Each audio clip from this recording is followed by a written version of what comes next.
Asnath, ou Asenath, était l'épouse de Joseph, le gouverneur d'Égypte. Selon le texte biblique, Asenath était la fille de Potiphée, un prêtre de la ville d'Oem en Égypte. Cependant, étant donné le peu de mentions qui en sont faites dans la Bible, il existe peu d'informations sur l'histoire d'Asenath. Le nom d'Asnath a des racines égyptiennes et signifie « appartenant à la déesse Neit ». Son nom indique clairement qu'Asnath est issue du paganisme, puisqu'elle est la fille d'un prêtre égyptien. Dans le panthéon égyptien, Neit, la déesse associée à Asnath, était la déesse de la guerre et de la chasse. Neit était également reconnue comme une divinité créatrice et inventrice, ainsi qu'associée à la protection des morts. Dans la croyance égyptienne, Neit était la créatrice des dieux et des hommes, et était également considérée comme l'inventrice du tissu.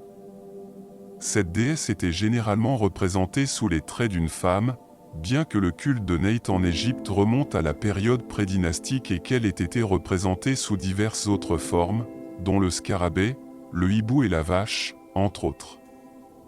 Tout ce que l'on sait de la vie d'Asnath, c'est qu'elle était la fille d'un prêtre égyptien. Le nom du père d'Asnath, Potiphée, fait référence au dieu Ra, car il signifie au don de Ra. Ra était le dieu du soleil dans l'Égypte ancienne et, au fil du temps, il est devenu l'une des principales divinités égyptiennes. En tant que fille de prêtre, Asnath appartenait à la classe sociale la plus élevée d'Égypte, puisque les prêtres étaient les représentants du pharaon. En fait, les enfants des prêtres égyptiens devenaient généralement eux-mêmes prêtres. Or, dans l'Égypte ancienne, il était très rare qu'une femme accède à la prêtrise, mais cela restait apparemment possible. Quoi qu'il en soit, rien dans le texte biblique n'indique qu'Asenath ait également exercé la prêtrise. Comme le père d'Asenath était prêtre dans le temple de la ville d'Oem, Asenath était peut-être originaire de cette ville. Oem était le centre de la religion solaire, et c'est cette même ville que les Grecs appelaient Héliopolie et qui se trouve à une dizaine de kilomètres de la ville moderne du Caire. Le père d'Asenath était donc l'un des grands prêtres les plus importants de l'Égypte ancienne.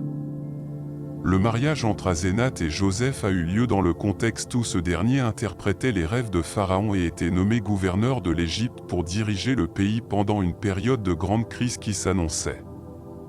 Selon le texte biblique, Pharaon a donné à Joseph le nom de Zaphenath-Panéa, dont la signification exacte reste incertaine.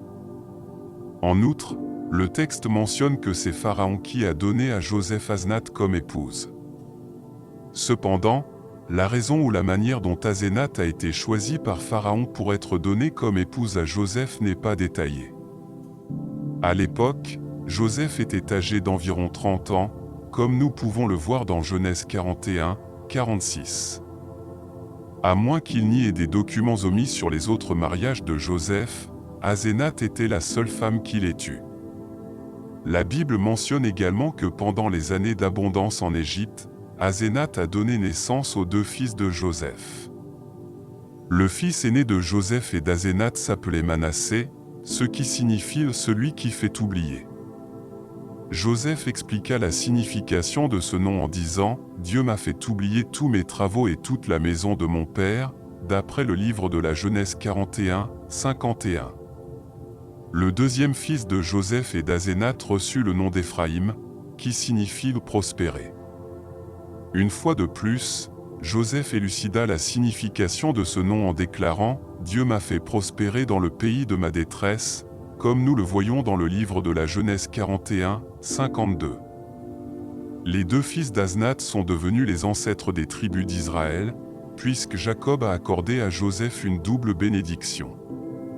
Curieusement, bien qu'Éphraïm soit le fils cadet, il reçut la bénédiction principale à la place de son frère. Au moment de la bénédiction, Joseph a tenté de persuader Jacob de bénir principalement Manassé, mais Jacob a expliqué que même si Manassé deviendrait un peuple nombreux, la descendance d'Éphraïm serait encore plus grande et plus importante. En fait, la prédiction de Jacob a été confirmée plus tard dans l'histoire biblique, car la tribu d'Éphraïm s'est distinguée, devenant la plus importante parmi les tribus du Nord. En outre, les descendants du plus jeune fils d'Azénath comprennent des noms notables dans l'histoire biblique, tels que Josué et la prophétesse Déborah. Enfin, on sait peu de choses sur l'histoire d'Asenath. La Bible ne fournit aucune information sur sa mort, mais il est certain qu'elle a passé toute sa vie en Égypte aux côtés de Joseph. Cependant, comme c'est souvent le cas pour d'autres personnages bibliques sur lesquels nous disposons de peu d'informations, d'anciennes légendes juives liées à Azénath sont apparues pour combler les lacunes de son histoire. Le fait qu'un Hébreu, fils de Jacob, petit-fils d'Isaac et arrière-petit-fils d'Abraham, appartenant à la lignée de l'Alliance, ait épousé une femme qui était la fille de l'un des prêtres les plus importants de la religion égyptienne de l'époque est sans aucun doute frappant. L'une des légendes les plus connues à cet égard suggère qu'Azénath aurait renoncé à sa religion païenne en épousant Joseph, adoptant le culte du Dieu d'Israël. En fait, nous savons que l'influence immédiate de Joseph en Égypte a été importante, et il ne serait pas surprenant que cette influence ait affecté d'une manière ou d'une autre la vie religieuse de certaines personnes, en particulier de son épouse. Cependant, nous ne pouvons pas dire avec certitude ce qui s'est réellement passé à cet égard. Merci à tous ceux qui sont arrivés jusqu'ici et si vous avez aimé cette étude biblique, appuyez sur le bouton like, écrivez dans les commentaires si vous connaissiez déjà cette histoire et abonnez-vous à la chaîne, cela nous aidera beaucoup à continuer à vous proposer d'autres vidéos comme celle-ci. Jusqu'à la prochaine vidéo.